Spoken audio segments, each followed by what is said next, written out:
धातु के कौन कौन से गुणों की उत्प्रेरक के गुण पढ़ लिया, रंग क्यों दर्शाता है वो भी पढ़ लिया, परिवर्तनशील ऑक्सीकरण अवस्था क्यों दर्शाता है वो भी पढ़ लिया, चुंबकीय आघूर्ण पढ़ लिया। ठीक है, अब अगली बात करते हैं इसके अगला गुण है समकूल यौगिक क्यों बनाता है वो भी पढ़ लिया। अंतराकाशीय यौगिकों का निर्माण, अंतराकाशीय यौगिक, अंतराकाशीय यौगिक। देखो जो संक्रमण तत्व है वो अंतराकाशीय यौगिक भी बनाते हैं। क्या बनाते हैं? अंतराकाशीय यौगिक भी बनाते हैं।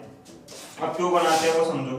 क्या होता है कि जब संक्रमण तत्व या जो डी ब्लॉक धातु है, संक्रमण तत्व या जो डी ब्लॉक की जो धातु है ना, उस धातु के निर्माण के दौरान उसके परमाणु जब निबिड़ संकुलित होते हैं, निबिड़ संकुलित, यानी कहने का मतलब है कि कोई भी धातु जब बनती है तो वो परमाणु से बनती है।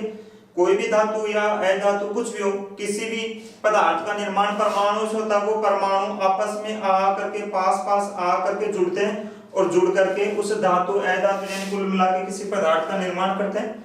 भाई किसी भी पदार्थ के निर्माण के दौरान क्या होते हैं, बहुत सारे परमाणु आपस में आ करके आपस में जुड़ करके और किसी पदार्थ का निर्माण करते हैं।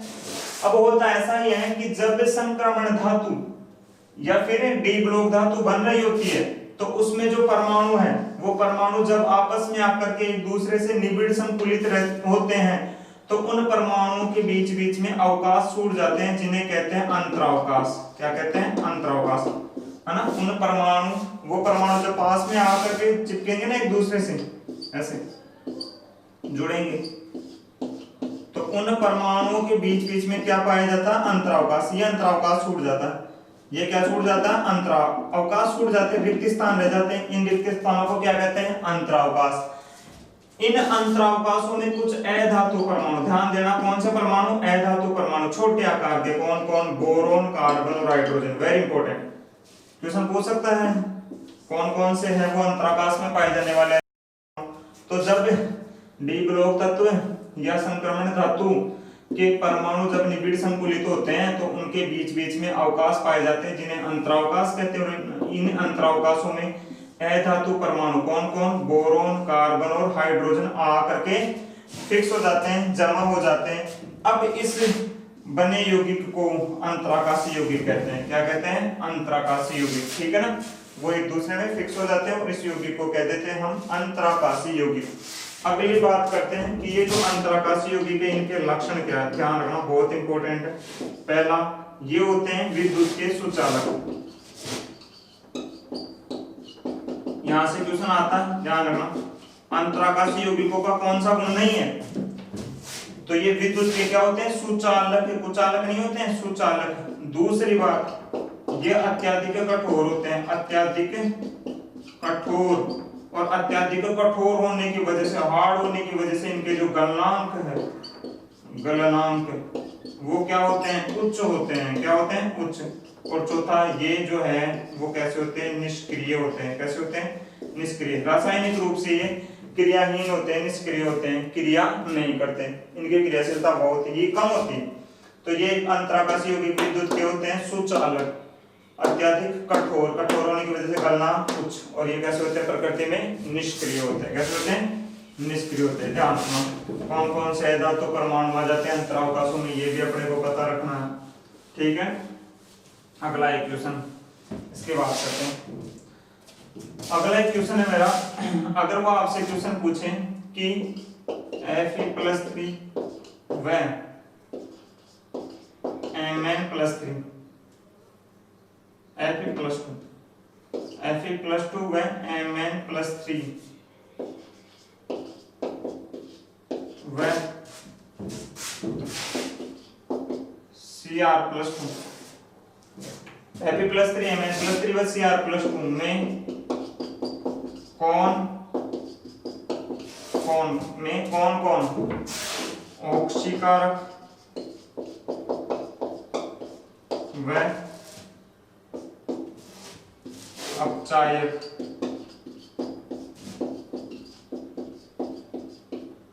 की तरह, ऑक्सीकारक व अपचायक की तरह व्यवहार